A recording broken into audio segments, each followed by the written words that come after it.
Aí, galera, partimos agora para a nossa terceira aulinha da geometria analítica. E nessa aula, a gente vai trabalhar 4 itens, tá? Com detalhes, a gente vai falar sobre o que é o coeficiente angular da reta, como que nós vamos calcular a área de um triângulo, dadas as coordenadas dos seus vértices, a área de um polígono convexo qualquer, e também a condição de alinhamento entre 3 pontos. A gente está pegando poucos itens, na verdade, para trabalhar dentro dessas aulas aqui, para poder detalhar e dar um trabalho bem qualificadinho, para que você possa compreender bem essa geometria analítica. Bora lá então para o primeiro item. O primeiro item é o coeficiente angular da reta, que normalmente a gente vai chamar de mzinho. Legal. Às vezes, pessoal, lá na função do primeiro grau, a gente chama esse cara de azinho, mas como a gente ainda vai trabalhar na próxima aula, como que se determina uma equação de reta e tal, daí a gente vai comentar isso com mais detalhes e fazer esse link aí com a função do primeiro grau. Por enquanto, preciso que você entenda isso. Pegamos lá o plano cartesiano e vamos marcar nele 2 pontos. Se você sabe que a condição para eu determinar uma reta é ter 2 pontos distintos. Legal, então tracei aí uma reta passando por A e B. O coeficiente angular da reta ele vai indicar a inclinação dessa reta junto ao eixo x. E essa inclinação, é claro, vai depender disso aqui, ó, do ângulo que essa reta forma com o eixo x. Pessoal, como é que eu meço esse ângulo? É sempre partindo do eixo X e indo em direção à reta no sentido, como indica a minha setinha ali, ó, no sentido anti-horário. Tá. E como é que eu vou fazer para determinar a medida do angular se eu não tenho, por exemplo, um transferidor para poder medir esse ângulo? Então, vamos lá. Vamos fechar aqui o triângulo retângulo, lembra? Com o segmento paralelo ao eixo X e outro paralelo ao eixo Y.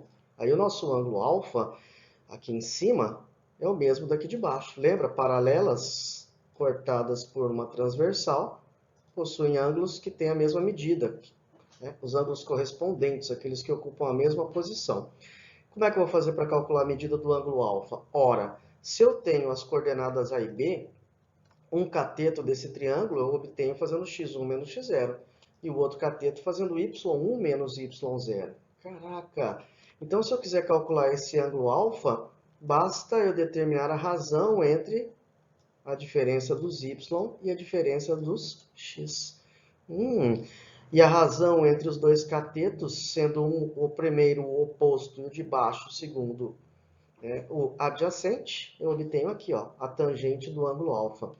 O m, o coeficiente angular da reta, é a tangente do ângulo que essa reta forma com o eixo x. Legal, né?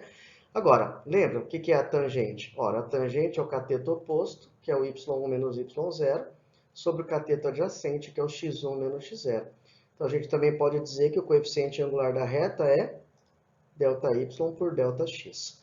Legal? É assim que a gente acha o coeficiente angular da reta, dado o ângulo, dados 2 pontos. Depois a gente vai ver nas equações, na próxima aula, na aula 4 de analítica, como é que a gente encontra o angular lá naquela historinha. Bom, legal. Só isso, gente? Só. Então vamos pegar 3 exemplos aí para a gente poder determinar o coeficiente angular. Primeiro, acha aí o coeficiente angular da reta que passa por 9 menos 2 e menos 1 e 8. Eu já recomendei em outras ocasiões e vou recomendar de novo. Procure colocar os pontos um em cima do outro, ó. Porque daí eu tenho na primeira coluna os valores de x e na segunda coluna os valores de y. E como o angular vai ser o ΔY pelo ΔX, então em cima vai ficar y1 menos y0, 8 menos menos 2, e embaixo x1 menos x0, menos 1 menos 9. Muito cuidado aqui, porque você tem que manter a ordem. Se eu comecei a partir do ponto Q com y, tem que manter essa ordem para x. Se eu tivesse começado com menos 2 aqui em cima, então ia ficar menos 2, menos 8 em cima, e aí embaixo eu teria que começar pelo ponto P, então seria 9 menos menos 1. O resultado é o mesmo se você fizer isso. Okay? Agora, se você mudar a ordem em algum momento, começa pelo P para Y e depois começa pelo Q para X, você vai encontrar um angular diferente, não pode distorcer. Então, quem que vai ser o angular? 8 menos menos 2 vai dar 8 mais 2, 10, por menos 10, o angular é igual a menos 1. E é claro que se você quiser descobrir quem é o ângulo, nesse caso aqui até não seria difícil. Qual é o ângulo cuja tangente dele vai ser igual a menos 1? Vai ser um ângulo de 135 graus. Tem até um outro ângulo lá no quarto quadrante, mas esse não interessa aqui para a analítica. Legal? Mas nesse momento, relaxe. Nós queremos apenas saber qual é o angular. Item B. O angular da reta que forma com o eixo x um ângulo de 60 graus. Esse eu não preciso nem de desenho nem nada. Se eu tenho já o ângulo formado entre o eixo x e a reta, então o angular vai ser a tangente desse ângulo. A tangente de 60 é igual a raiz de 3. Está resolvido. Letra C. Da reta cujo gráfico está abaixo. É uma reta que passa pelos pontos, olha lá, 5 e 3 e menos 1 e 0. Legal? Então agora é só a gente pegar quem vai ser x0, quem vai ser x1, quem vai ser y0, quem vai ser y1. Coloquei em coluna e é só fazer o ΔY pelo ΔX. 0 menos menos 3, começando do ponto Q. E depois embaixo o ΔX menos 1 menos 5. Vai ficar menos 3 por menos 6, que vai dar meio. Beleza? Está aí o coeficiente angular da reta. Pronto. Vamos pensar um pouquinho mais a respeito de possibilidades. Como é que pode ser o angular? Dependendo do tipo da inclinação da reta, dá para ter algum tipo de previsão? Vamos lá. Então, vamos falar sobre os possíveis valores do coeficiente angular. Veja essa reta aqui, ó. Ela é uma reta, você está percebendo claramente, crescente. Quando a reta é crescente, o nosso ângulo, com certeza, é um ângulo menor do que 90 graus. É um ângulo agudo. Entendi. E eu garanto para você, quando o ângulo é agudo, a reta é crescente, o coeficiente angular é positivo. Legal? Essa é uma previsibilidade. Ao verificar que a reta é crescente, coeficiente angular positivo. Legal. E se a reta for decrescente, como essa aqui? Isso significa que o nosso ângulo é um ângulo obtuso. Olha lá, o ângulo formado entre o eixo x e a reta é um ângulo maior do que 90 e menor do que 180. E se a reta é decrescente, o coeficiente angular dela vai ser necessariamente negativo. Bom, quais são as possibilidades para a reta? Crescente, decrescente. Você pode ter uma reta paralela ao eixo x e pode ter uma reta paralela ao eixo y. Como que é a historinha? Então, com a reta paralela ao eixo x. Ou seja, para ela ser paralela ao eixo x, ela tem que formar um ângulo reto com o eixo y. Nesse caso, a inclinação dela é de 0 grau. O ângulo que ela forma com o eixo x é de 0 grau. A tangente de 0 grau é 0 mesmo. Isso significa que uma reta paralela ao eixo x terá coeficiente angular igual a 0. Finalmente, se essa reta for paralela ao eixo y, ela vai formar um ângulo de 90 graus com o eixo x. Quer dizer que o alfa vai ser igual a 90 graus. Opa, aí nós temos que tomar cuidado. Tangente de 90 graus não existe. Significa que não existe coeficiente angular para a reta paralela ao eixo y. Legal? Fica esperto com isso, hein? Nesse caso não tem coeficiente angular. Mas a reta existe e existe equação para ela. Mas é detalhezinho que a gente vai ver na aula seguinte. Beleza?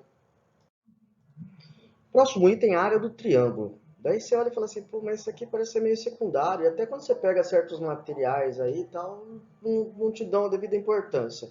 Mas o lance é que a área de triângulo vai permitir a gente calcular a área do primeiro e mais importante dos polígonos. Ou seja, uma das figuras mais importantes de toda a geometria, junto com a circunferência, são, né, os caras aí que comandam todas as construções geométricas. A partir da área do triângulo, a gente vai poder calcular a área de polígonos convexos. A gente vai poder descobrir se 3 pontos estão numa mesma reta ou não. E o mais importante ainda, a gente vai poder determinar equações de reta dados 2 pontos.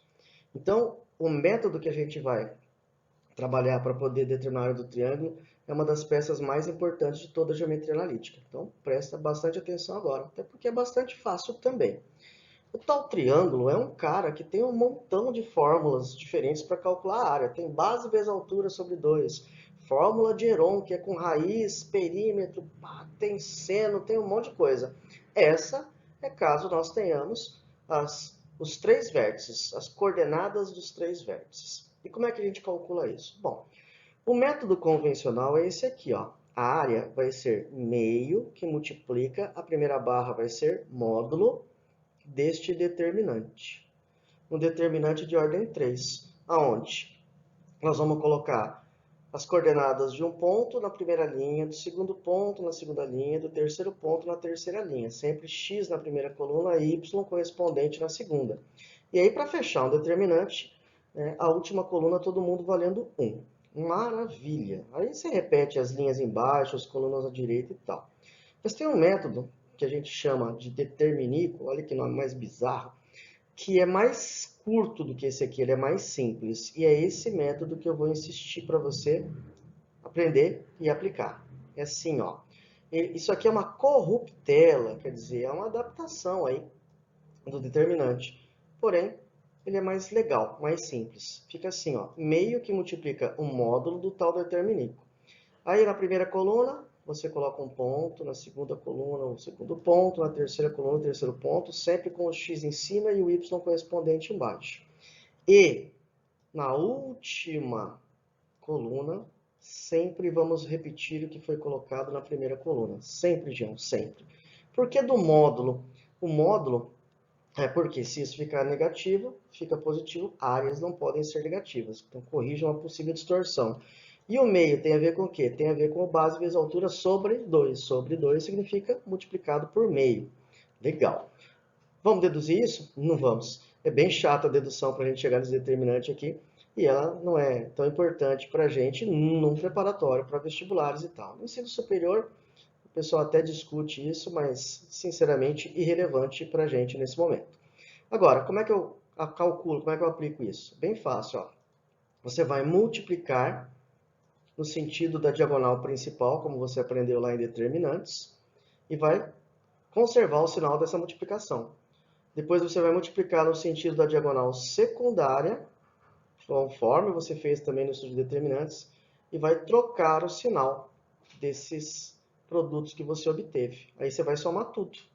O módulo vai corrigir ou não o resultado desta soma, que depois você vai dividir por 2 ou multiplicar por meio. É bem fácil. Eu acho que mais fácil ainda é a gente aplicar isso por intermédio de um exercício, de um exemplo. Bora lá. Olha só, questãozinha da UFSCar. Aliás, São Carlos, interior de São Paulo, né, um dos maiores centros tecnológicos do Brasil, aí, com cursos de física, engenharias, da USP, da Federal de São Carlos, tal, bem bacana lá. Então é uma questão, apesar de simples, mas de um lugar bastante importante. Um bairro de uma cidade está representado de forma esquemática sobre um plano cartesiano conforme mostra a área verde na figura. Os pontos C, S e E delimitam a área a ser revitalizada pela prefeitura e dentro dessa área o triângulo de vértices PS e L delimita a área onde será construído um espaço de lazer para a população. Sabendo-se que todas as coordenadas desse plano cartesiano estão em quilômetros, é correto concluir que a área em quilômetros quadrados destinada ao espaço de lazer é. Então tá aí a figurinha que o exercício deu pra gente. O que ele quer é a área do triângulo PSL. Opa! Tem os vértices, tem como calcular a área. Agora deixa eu fazer uma coisinha com você. Eu vou, aplicar esse exercício aqui para mostrar como é que a gente utiliza lá o determinículo e tal. Mas, cara, de verdade, preciso que você entenda o seguinte, é uma prova de vestibular, Enem, qualquer coisa que você esteja fazendo, você tem que ter dinâmica. Nesse exercício, você não precisa usar a fórmula complicada nenhuma. Esse triângulo que ele deu aqui, ó, dá para calcular utilizando base vezes altura sobre 2. Como assim? Olha só, o segmento SP é paralelo ao eixo Y, então eu posso usar ele como base. De 5 até 11 dá quanto? A base vale 6. E esse carinha aqui, ó, o segmento L até esse pontinho onde ele está encontrando o SP, ele é um segmento perpendicular ao SP, porque ele é paralelo ao eixo X. Quer dizer que isso aqui é altura, ó. L até aqui é altura. De 4 para 7 vale quanto? Vale 3. Cara, base 6, altura 3, 6 vezes 3, 18 por 2, 9. Acabou. Nossa, sensacional. Pois é, a gente tem que aprender a utilizar o melhor caminho. Mas eu quero aproveitar esse exercício para mostrar a aplicação do determinículo e mostrar que nós vamos chegar nesse mesmo 9 aí. Para isso, eu vou precisar do ponto P, 4 e 5, do ponto S, 4 e 11, e do ponto L, 7 e 7. Vamos lá? Olha lá, 4, 5, 4, 11, 7, 7. E nós vamos jogar no determinículo. Ponto P, ponto S, ponto L, e na última coluna sempre repete o primeiro ponto. Então, vamos lá. 4 e 5 do ponto P, 4 e 11 do ponto S, 7 e 7 do ponto L, repete o 4 e 5. Agora é só multiplicar no sentido da principal, conservando o sinal. 4 vezes 11, 44. 4 vezes 7, 28. 7 vezes 5, 35. Agora, no sentido da diagonal secundária, multiplicando e trocando o sinal. 5 vezes 4, 20, fica menos 20. 11 vezes 7, 77, menos 77. 7 vezes 4, 28, muda para menos 28. Uia! Então, a área vai ser meio que multiplica o módulo D. Aí soma todo mundo aqui, ó. 44 com 28 dá 72 com 35, 107. E aqui vai dar menos 97 com menos 28, menos 125. Opa! Então, ficou meio que multiplica 107 menos 125 em módulo. Isso aqui dentro vai dar menos 18. Então, a área vai ser módulo de menos 18 vezes meio. Ou módulo de menos 18, que é 18 por 2, 9. Como ele deu a unidade lá tudo em quilômetros, 9 quilômetros quadrados. A alternativa D.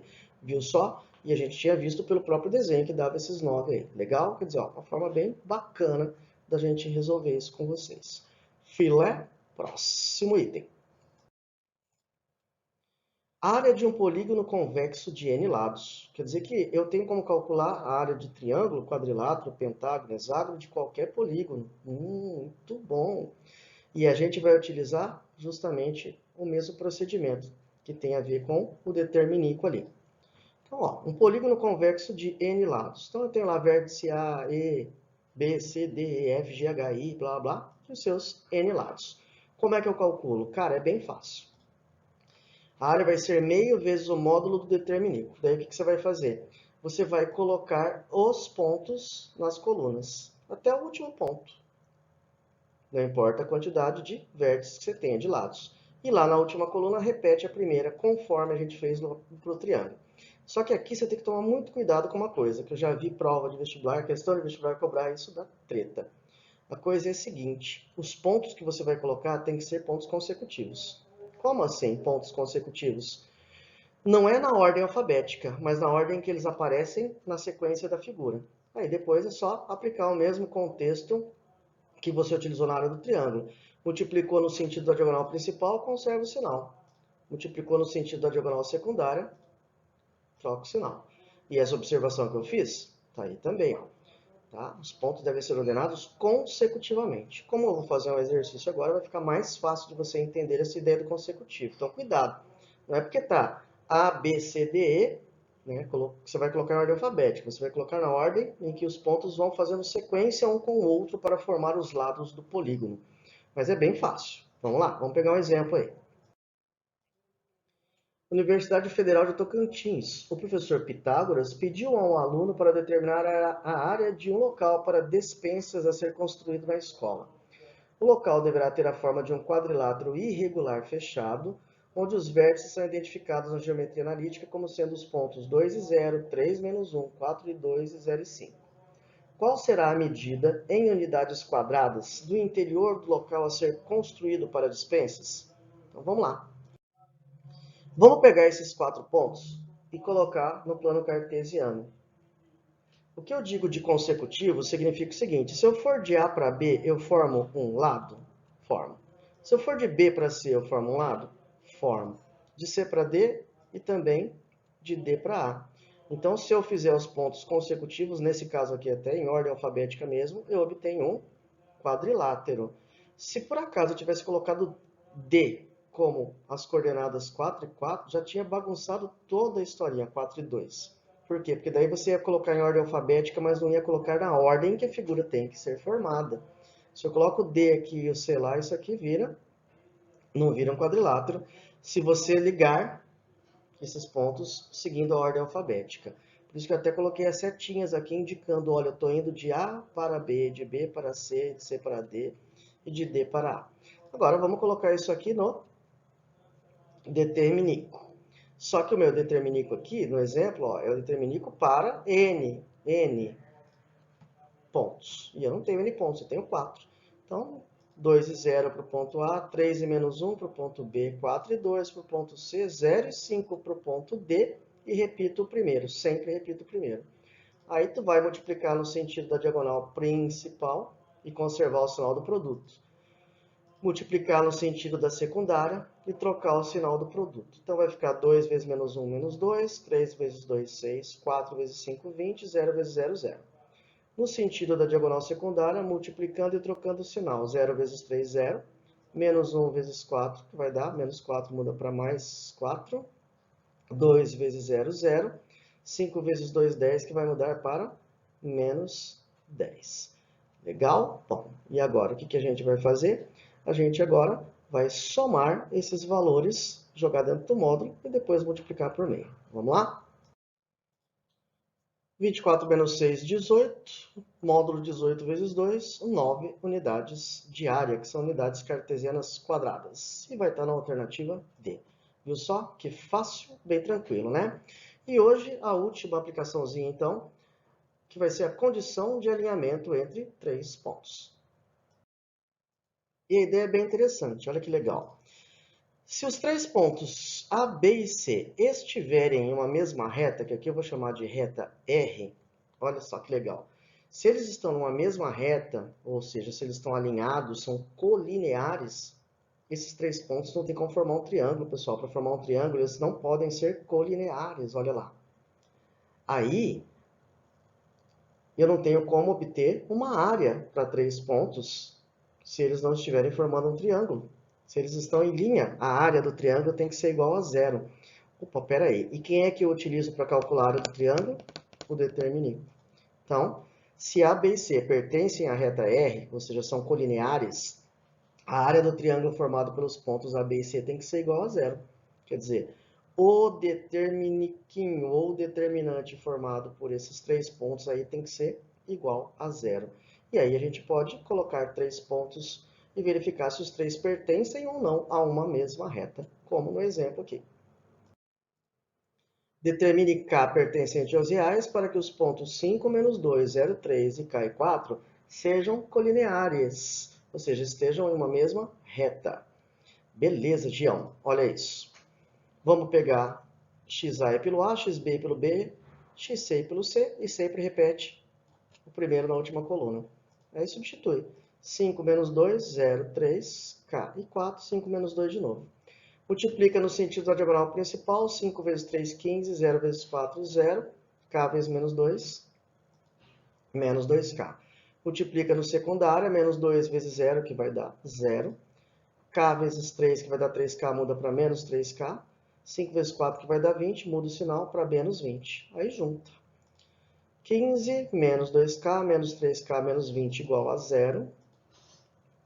15 com menos 20 dá menos 5. O menos 2K com menos 3K dá menos 5K. Passei para lá, ficou 5K. Aí passa o menos 5 sendo dividido pelo 5 e obtemos K igual a menos 1. Se o K for igual a menos 1, esses três pontos ficam em uma mesma reta. Se o K for outro cara que não seja menos 1, aí os três pontos não ficam na mesma reta, formam um triângulo, e daí esse determinante não dá zero. Legal? Fácil, né? Fechou, então.